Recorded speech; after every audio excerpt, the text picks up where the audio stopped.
cérémonie d'inauguration du Centre de monitoring et de contrôle des médias et audiovisuels de la HAC ce mardi 15 janvier 2019. C'est l'annexe de la dite institution qui a servi de cadre à l'événement. L'ouverture d'un atelier de renforcement des capacités des magistrats sur la protection des droits des femmes au Mali organisé par la CISP. Travaux sur la voie des motocyclistes au niveau du 3e pont de Bamako, la population s'est plainte. La Ligue de football de Bamako a marché ce mardi 15 janvier à la place de la CAN jusqu'à la Fédération malienne de football pour dire non à la décision du CONOR. Mesdames et messieurs, bonsoir. Merci de nous accueillir chez vous et bienvenue dans ce journal d'information de la Liberté Télévision. Comme annoncé dans les titres, la haute autorité de la communication du Mali a organisé la cérémonie d'inauguration du centre monitoring et de contrôle des médias audiovisuels ce mardi 15 janvier 2019 à l'annexe de la dite institution. C'était en présence du ministre de la Communication et de plusieurs personnalités du Mali et du Maroc. Reportage Fatimata Koulibaly, Oumar Traoré. Pour mieux surveiller les programmes des 18 chaînes de télévision et 36 chaînes de radio autorisées à Bamako, que la haute autorité de la communication HAC a mis en place le centre de monitoring et de contrôle des médias audiovisuels. Ce centre permettra l'acquisition, l'enregistrement et le stockage des programmes de toutes les radios et télévisions autorisées à Bamako. C'est dans ce cadre qu'elle a organisé cette cérémonie d'inauguration. Après les mots de bienvenue du maire de la commune 4, le directeur de la haute autorité de la communication audiovisuelle du Maroc nous dit que l'installation de ce monitoring est une belle illustration. À ce propos, je considère que l'événement d'aujourd'hui est d'abord l'illustration concrète de la convergence heureuse qui existe entre la HACA et la HAC en tant qu'institution indépendante mobilisée en faveur du droit de nos citoyens à une communication libre, éthique et respectueuse des valeurs du pluralisme politique et de la diversité culturelle et sociale. Fort de cette conviction commune que la consolidation démocratique de nos sociétés passe par la garantie de l'équité et la régulation de la liberté d'accès aux médias, nous considérons que l'installation dans le LECO de la HAC du Mali, de la solution technique et informatique de monitoring des programmes audiovisuels développé par les ingénieurs de la HACA est une belle illustration de ce que nous pouvons faire ensemble dans le cadre d'un partenariat expert, diversifié et tourné vers l'avenir. Quant au président de la haute autorité de la communication HAC du Mali, ce centre a été entièrement financé par le budget national. L'accomplissement de la mission de la haute autorité de la communication exige des moyens conséquents. C'est la raison pour laquelle la haute autorité de la communication, dès son installation, a fait de sa dotation en équipement technique une priorité à laquelle le gouvernement a attaché du prix. Le centre de monitoring à l'inauguration duquel nous allons assister dans quelques instants a été entièrement financé sur le budget national. Je voudrais alors ici remercier le gouvernement et remercier le ministre de l'économie et des finances pour toute l'attention qu'il a accordée à ce projet de la haute autorité de la communication. Le centre qui va être inauguré est un instrument de très haute technologie, comme vient de le dire l'expert. Il aura pour mission d'assurer, outre le monitoring des médias audiovisuels, celui de la presse en ligne et de la presse écrite. Mais concernant l'audiovisuel, le logiciel permettra la réception 24 heures sur 24, 7 jours sur 7, des programmes audiovisuels, sonores et télévisés édités par les services opérant sur le territoire malien. Il permet aussi l'enregistrement, le stockage et l'archivage des 10 programmes sur la plateforme technique centrale installée dans les locaux. Entièrement paramétrable, alors le logiciel permet de vérifier l'équité d'accès des organisations politiques, des hommes politiques, surtout en période électorale, et c'est ça qui intéresse notre pays pendant la période électorale qui s'annonce, parce qu'au cours de l'année 2019, nous aurons à faire 4 scrutins, comme l'a annoncé le Premier ministre, chef du gouvernement. Monsieur le ministre de l'économie numérique et de la communication, partenaire privilégié de la haute autorité de la communication. Ce centre de monitoring des médias vient s'ajouter au vaste plateau technique dont vous êtes en train de doter notre pays, notamment dans le cadre du déploiement de la TNT. Je voudrais vous en féliciter et vous assurer de toute la disponibilité de la haute autorité de la communication à collaborer avec votre département. Rappelons que cette cérémonie d'inauguration est le lancement officiel des activités du Centre de monitoring et de contrôle des médias audiovisuels. Elle a été agrémentée par la remise des attestations aux agents formés et s'est terminée par la visite des locaux. Un atelier de 4 jours sur le renforcement des capacités des magistrats sur la protection des droits des femmes au Mali a débuté ce mardi 15 janvier 2019 à l'Institut national de formation judiciaire du maître Demba Diallo de Bamako. Cet atelier a été organisé par l'ONG CISP en partenariat avec l'AMDH et WILDAF. Reportage Kadiatou Guindo, Moussa Timbini. C'est dans le cadre du renforcement des capacités des magistrats sur la protection des droits des femmes que l'ONG CISEPA et ses partenaires AMDH et le WILDAF ont organisé cet atelier de 4 jours. Monsieur Abdel Diarra, directeur adjoint de la Direction nationale de l'administration judiciaire, a déclaré ouvert le dit atelier. Cette formation vient à point nommé car la double crise sécuritaire et institutionnelle de 2012 a entravé l'administration de la justice, notamment dans certaines zones du pays ayant été occupées par des groupes armés. Pendant cette période d'occupation, de nombreuses violations graves de droits humains, y compris des crimes sexuels, notamment des viols, mariages forcés et esclavages sexuels ont été commises. Cette crise a imposé des défis nouveaux, lesquels nécessitent un renforcement de capacités continues des acteurs de la justice, notamment les magistrats. Par ailleurs, la nécessaire protection particulière accordée par les instruments régionaux et internationaux aux personnes à besoins spécifiques, dont les femmes, enfants, handicapés, personnes âgées, mérite une mise à jour des professionnels de droit.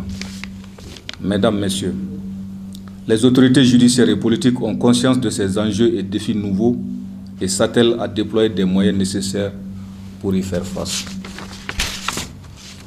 C'est dans cette optique que le Mali a signé et ratifié plusieurs conventions régionales et internationales relatives aux droits de l'homme en général et aux droits de la femme en particulier. De même, pour permettre l'accès des victimes à la justice et de lutter contre l'impunité, les autorités judiciaires ont pris des mesures idoines, au nombre desquelles je vais citer la saisine de la Cour pénale internationale en juillet 2012, le transfert temporaire de compétences des juridictions des zones occupées au tribunal de grande instance de la commune 3 de Bamako, la création d'une juridiction spécialisée contre le terrorisme, l'adoption d'une politique de justice transitionnelle. Les autorités judiciaires ne ménageront aucun effort pour poursuivre le renforcement des capacités des acteurs judiciaires à travers des formations, moyens matériels et humains pour leur permettre de faire face aux nombreux défis actuels. Tout en espérant que vous allez amplement profiter de cette formation de 4 jours, je voudrais à mon tour vous exhorter à l'assiduité et à la courtoisie dans les échanges. C'est sur ce mot d'espoir que je déclare ouvert l'atelier de renforcement des capacités des magistrats sur la protection des droits des femmes au Mali. Ainsi, Maître Mokhtar Mariko, président de l'Association malienne des droits de l'homme, nous donne ses impressions par rapport à cet atelier. Le Mali a ratifié beaucoup de conventions de protection des droits de l'homme et en particulier des droits des femmes. Et vous le savez tous, et qu'il n'est pas de secret de polichinelle que nous savons que la coutume est en train de prendre le pas sur les conventions que le Mali a signées, et ce qui fait que les droits des femmes sont beaucoup discriminés. Donc nous avons choisi aujourd'hui ceux qui appliquent la loi, ceux qui doivent appliquer les conventions, dans un atelier afin qu'ils échangent avec les experts de certaines organisations, de certaines structures onusiennes, qu'est la MINUSMA, MISAEL, et avec d'autres experts maliens qui viendront discuter avec les magistrats maliens pour voir comment nous pouvons endiguer ces discriminations et ces violences qui sont faites quotidiennement aux femmes. Donc ça, c'est le but de cet atelier. Mon dernier mot, c'est qu'il faudrait que le Mali aille vite parce que depuis la crise de 2012, nous avons assisté à des graves violations commises sur les femmes. Nous avons aussi porté des plaintes, mais à présent, rien ne bouge, ces dossiers-là ne bougent pas. Et le pouvoir malien est en train de faire des efforts, mais nous estimons que ces efforts sont insuffisants pour vraiment protéger les femmes et défendre leurs droits. Donc je lance un appel au gouvernement malien afin que l'effectivité des droits des femmes consacrés dans nos textes et dans les conventions soit une réalité. Et pour terminer, Madame Kassongue Claudia, représentante de CICEP Mali, nous donne l'importance de cet atelier. On est ici aujourd'hui pour le lancement d'une formation par rapport à qui touche les magistrats, par rapport à une sensibilisation sur la défense de lutter contre la violence faite aux femmes et aux filles.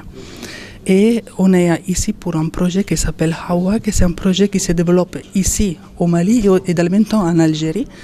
Et c'est financé par la Commission européenne, l'Union européenne, et on aura lieu jusqu'à la fin de cette année. On cherche de défendre surtout les défenseurs des droits de l'homme, de la femme surtout, et des femmes et des filles, et aussi les associations, les organisations de la société civile, pour chercher vraiment de les mettre et d'augmenter leur capacité pour cette lutte, pour chercher de lutter vraiment contre toutes ces violences qu'on voit dans les pays, et pour avoir un changement de comportement et de vision par rapport à ça. Je remercie surtout notre partenaire AMDH qui est en train d'organiser cette formation à côté de nous, et aussi notre partenaire WILDAF, qui sont les deux partenaires ici au Mali qui nous soutiennent dans cette démarche, dans cette lutte, et vraiment je les remercie beaucoup. Notons que cet atelier de 4 jours va être répété à Mopti et à Kay. Et à chaque fois, ce seraient 15 magistrats qui vont discuter et échanger avec les experts sur des conventions qui sont relatives aux droits des femmes. La voie des motocyclistes au niveau du 3e pont de Bamako est impraticable depuis quelques semaines pour cause des travaux en cours. Une situation qui met mal à l'aise les usagers de la route qui sont obligés d'emprunter la même voie que les conducteurs de voitures et des gros porteurs. Reportage. Depuis quelques semaines, les bordures de la voie des motocyclistes ont été enlevées pour des travaux au niveau du 3e pont de Bamako. C'est dans ce cadre que notre équipe de reportage s'est rendue sur place ce lundi 14 janvier 2019. Approché par la rédaction, le chef de ces travaux n'a pas voulu s'exprimer à notre micro. Il a par ailleurs expliqué que ces voies pour motocyclistes ont été enlevées pour pouvoir y mettre des fils qui permettent de transmettre l'électricité. C'est-à-dire que faire bec pour que ça soit résolu parce que à quel du coup ni quartier mogoma en Kosovo parce que na fara ko sera endommagé le non to sukula oh vraiment ala kan kisi mogobe boli to muna ni sirani fe mogobe boli ni vitesse udi bon dema tuku de dum fana ka cha fena bon jeune fana ka cha bon anka ne mun bina mobile nye sadra abse ka ke dega bo vraiment ne ta sira ka laje ka sira ni glabe dla mo yo Kosovo quoi abe janya abe boyama quoi o de tuene ka felay quoi be boli sira mun kan sisa an degunondo ere de an degunondo parce que ere nye bala sira mai ali mobility ka voie mai sisa nous e moto ti ka voie éliminer ka boy o be nani sababu yala ka accident provoqué et anga bamo kono toujours jeune bi ka bana. Et puis surtout, il y a des mototigi qui ont boli mobilité ou avoir hali ni accident parce que ou ba foko ki jota la fin era ta la costa era ta la ma fama ni mototigi bi ga boli mobilité ga avoir ni accident costa era na kala o yanga sira fana u ye mototigi ga sira fana bare ga boy ah san oni amba fo eta nyana eta ga sabali u ga mototigi ga sira dilan. Pour moi, c'est pas quand même sécurisé parce que voitures et motos dans les mêmes voies, bon, c'est pas conseillé quoi. Ça peut provoquer des accidents. Vraiment, je leur demande de faire vite pour que ça puisse finir et pour que chacun puisse aller dans leur voie normale. Cette façon de procédure n'est pas bon parce que les voitures et les motos ne doivent pas se mélanger sur le goudron. Car les voitures en se doublant peuvent heurter un motocycliste et puis ça peut créer un danger. Tu as vu? Donc faire les travaux vite fait et puis que les gens continuent sur leur route, quoi. Tu as vu? Les passagers lancent un appel au gouvernement de trouver une solution le plus rapidement possible afin d'éviter les accidents de la circulation que cette situation provoque. Enfin, sport pour boucler notre édition d'aujourd'hui. Pour contester contre la décision du CONOR de reléguer certains clubs en DD, la Ligue de football du district de Bamako, en collaboration avec le club de première division, a marché ce mardi 15 janvier pour aller voir les responsables du football au siège de la FEMAFOOT. Bissi Sangare, troisième vice-président de la Ligue de football de Bamako, est au micro de Awakami Soko et de Sidi Mahaman Sidibi. La cause de la marche, c'est notre chose parce que nous avons reçu une lettre circulaire de la part du CONOR en nous notifiant que nous avons des équipes qui ont été reléguées en deuxième division et d'autres en première division. Donc par rapport à cette situation, nous disons que nous avons compris. Mais dans les interviews des membres du CONOR même, on a compris que c'est l'application de la sentence qu'ils ont fait part. Mais alors que nous, on trouve que vraiment la sentence a été mal interprétée par le CONOR. Parce que nulle part dans la sentence, on ne parle pas de relégation, on ne parle pas de compétition. Donc c'est pour cela que nous sommes venus, nous avons déposé notre mémorandum pour manifester notre mécontentement. Bon, la marche, ça s'est bien passé, ça s'est bien passé. En plus que nous sommes venus, l'autre c'était quoi? C'était donner les mémos ici à la fédération et on a remis au secrétaire général. Et vraiment, on a su qu'il n'y a personne ici, à part le secrétaire général. Donc nous avons rencontré le secrétaire général et on lui a remis notre photocopie de mémo. Le secrétaire général, je l'ai dit, je donne ça dans de bonnes mains et il faut que la lettre soit remise à qui de droit. Et il m'a rassuré qu'il n'y a pas de problème, ça sera remis à qui de droit. Nous avons déjà pris nos décisions parce que nous avons dit, si vraiment le CONOR est réellement, cette équipe est venue pour normaliser le football, normalement, doit nous écouter, doit nous appeler et on doit parler. Sinon, sans ça, nous, Ligue de Bamako, nous ne sommes pas prêts à jouer au football. Parce que nous ne sommes pas d'accord par rapport à cette situation. La sentence, je pense que l'interprétation de la sentence, nous ne sommes pas d'accord par rapport à ça. Donc ils ont mal interprété la sentence et nous, ça nous a fait savoir que pour nous, maintenant déjà, le CONOR a pris part d'un camp. Parce que nous ne sommes pas d'accord, on ne peut pas comprendre comment se peut-il que des équipes peuvent se retrouver pendant 3 saisons en division inférieure et vous venez avec une note de service, une décision, les mettre en première division en disant que c'est la sentence qui demande ça. Ça, c'est pas normal. C'est parce que ça, le football ne demande pas ça nulle part. En réalité, la Ligue de Bamako, nous sommes la Ligue pilote. Dans les équipes de première division, nous avons la majorité à Bamako ici. Et nous sommes suivis par des ligues aussi amies. Des ligues qui collaborent avec nous et des clubs qui collaborent avec nous. Et nous sommes suivis par des clubs de première division à Kouloukoro, à Sikasso, à Kai. Nous sommes suivis par ces ligues-là aussi. Fin de cette édition. Merci de nous avoir suivis et bonne suite des programmes sur la Liberté Télévision.